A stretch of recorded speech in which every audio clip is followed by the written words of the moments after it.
Well, good morning and welcome to this week's video. We are going to leave Vero Beach and head north up the ICW for adventures over the horizon. Just as we were about to up anchor, we noticed that this motorboat had strayed from the channel but a little and was hard aground on the shoaling.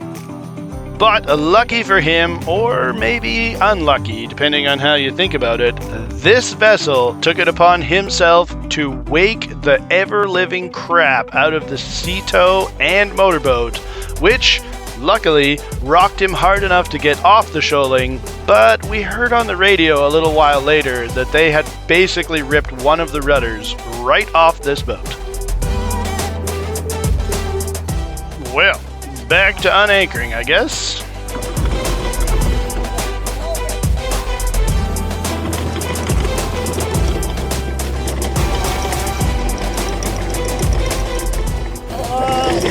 Nasty. Yeah. Oh, I have to touch that.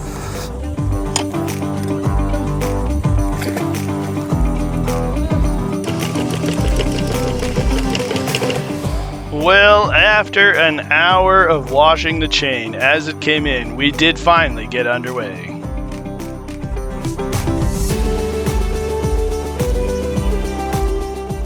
It was a truly beautiful day, and we took advantage of that and decided to sail, even though this section is very narrow and the wind wasn't always the best for sailing. You can see the sails sort of flogging a little here and there. We still had an absolute blast. There was, as always, lots to see as we made our way north on the ICW, including this, which is the largest settled spoiled island in all of Florida, which I find fascinating and I can't quite explain why. If you look closely, you can see a couple of little cute little osprey heads sticking up out of this nest. There was also this vessel. I'm not a motorboat guy, but there was something about this boat that looked amazing. And of course, the ICW is not without its hazards. You would not want to leave the channel in one of these spots. But at last, we are arriving at our destination. This is Serenity Island, and we find ourselves incredibly grateful to spend the next few days or longer here at this island. Within minutes, Arya was begging us to go ashore and check out this big hook of sand.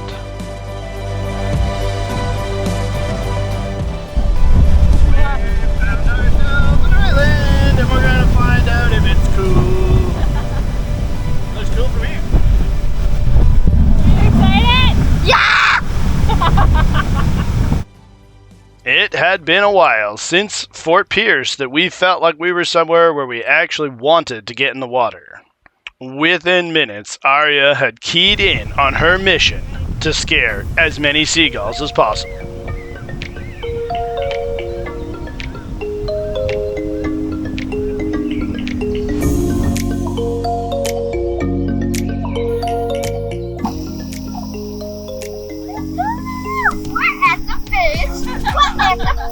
We're calling this Serenity Island, I think is what this place is called. We're calling it the Sandy Crescent of Wonder. And we're going to stay here for a month, just like the last place. Where's that? We're set for a couple of days, so we'll probably hang out here tonight for sure, and then we'll get back to you in a week or two's time when we decide to leave. That definitely seems to be the way of it. Now that we've been back in the States for what? Like, we've got a month or a month and a half. We've only been in 2 places, so this is number 3. That's awesome. Okay, let's get wet. Yep, now it's time to get in the water, so you have yourself a good night. We'll see you soon. Bye! Later that day, this guy was sailing by, so I flagged him down because I wanted to ask him about his boat. Apparently this is an old Hobie design that is the Hobie Trimaran. I'm not sure what the name was, but that thing was ripping fast and looked like tons of fun. I would very much like to get my hands on one of these one day. Oh, geez, I'm not really too sure what has changed just in the last few minutes here. We were upstairs about 10-15 minutes ago, and now all of a sudden it is very smoky down here. Not sure if this is smoke coming from Western Canada where there's all the fires, or somewhere else in the States or otherwise. Holy, it's ever smoky down here. Later in the day, it did blow off, and oh my, did people ever come out of the woodwork to enjoy this wonderful little beach. The wind just popped like a 180 on us, and this boat just came unanchored all of a sudden. I think maybe hit his friend's pontoon boat, but pretty much ended up on the beach. He seems to have it sorted now. Oh, I was wrong. I thought he had it sorted, but this is some kind of funky anchoring ops that I have never seen before, but he does eventually get it sorted out. Good morning once again. It is a beautiful day here at Serenity Island. It is glassy calm this morning. Until later in the day, of course. The weather here in Florida has a tendency to confound us a little bit from time to time. We're confused by the direction of these clouds and which ones are coming towards us and which ones are going away. We've been wrong almost every day. They build and they start heading away and then they backfill and they come towards us. It's confusing to try to figure out which one's gonna hit us. It's not gonna matter if we want a storm, but so it gets rain. But it's still just confuses us. We're learning. Not too long after that, it was time to cook up some burgers for dinner. Kim made some homemade fresh buns, and then all kind of weirdness started. Well, that was kind of a strange deal. We're not really too sure what the heck is going on, but there is a lot of first responder lights over yonder on the shore. There was a chopper in the air, multiple police boats, a huge storm in the backdrop. Looks gorgeous, lightning and what now, but we have a neighbor boat over here beside us, and somebody was out rowing their dinghy. We thought that somebody from that boat was just like out for a swim, and he kind of swam past them, and then swam past us towards the island in the background here. And he was like muttering to himself and talking to himself and stuff like that. And he went over there to the beach, and then, less than 5 minutes later, the chopper's like circling around and around and around. One of the police boats came ripping over here and asked us if we had seen anything. And I was like, "Are you talking about the guy swimming?" Yeah. And they're like, "Yeah." And they're like, "Where did he go?" I was like, "He's right on the beach right there, sitting on the island." And they're like, "Okay." And they took off and went over there, and he's not there anymore. So I assume they took him back to shore in that boat. Yeah, I assume they arrested him over there maybe, and they took him back to shore where all the emergency lights are and stuff. It was, I don't know, maybe we're guessing, just pure conjecture, we're guessing maybe like a car accident, and he like made a run for it by swimming, like, what is that? Far. Like a kilometer and a half? I don't know what that is in freedom units, but I'll put it down here, but it's a pretty decent swim.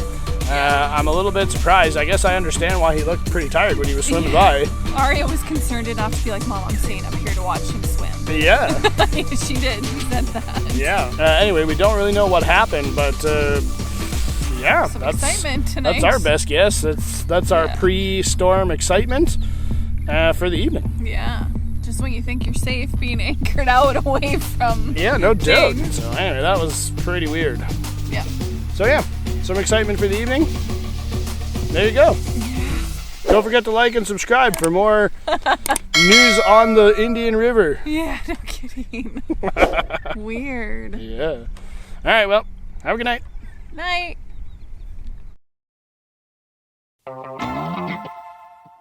All right, this morning we are going to look into some troubles we have been having with our stove. We have, I believe, a Force 10 4-burner gimbaled stove and oven combo. And recently we've been having trouble with the large burner. This particular stove has 3 small burners and 1 large high output burner. And just recently, all of a sudden, we've been having some trouble lighting and getting the big burner to stay lit. So I suspect that there might be something wrong with the thermocouple on this one burner. We are going to dig into that a little bit today and find out what it takes to get this stove and burner assembly apart, and we'll go from there. So let's dig into it.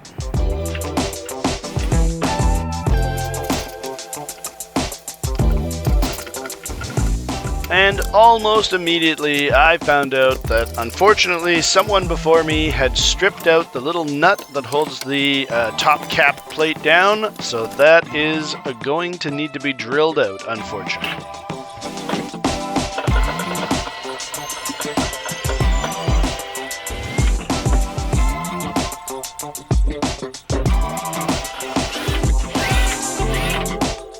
There we go.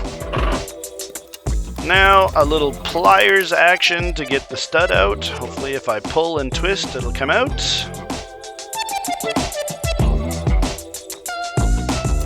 Bingo. And now it's time for a little cleanup action. Alright, now that we have all of that apart, my understanding on how these burners work is the jet is this piece here in the middle, and the propane comes directly out of that jet, mixes a certain amount with air in this chamber here, which then comes up through this hole, which is trapped under this piece and forces the gas out through all these gaps around the outside, and that's where you get your flames from. This piece right here is a igniter, piezoelectric with the spark jumping across. It, unfortunately, all of them have never worked on this stove, so we just use lighters. And the piece that we're actually here to look at, and it is of concern for this video, is this piece right here. This piece is the thermocouple.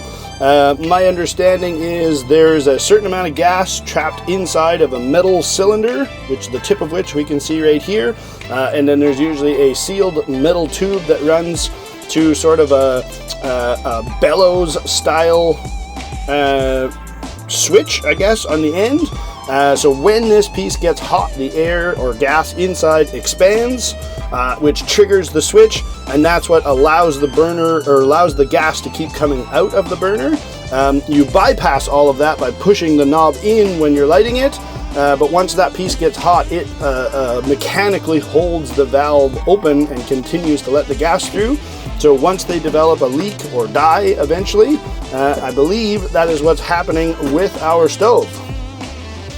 In this process, we have also learned that to be able to service any of that and replace that, we would need to take the stove top off, screws all the way around, and to be able to do that, we'd have to pull all 4 burners apart.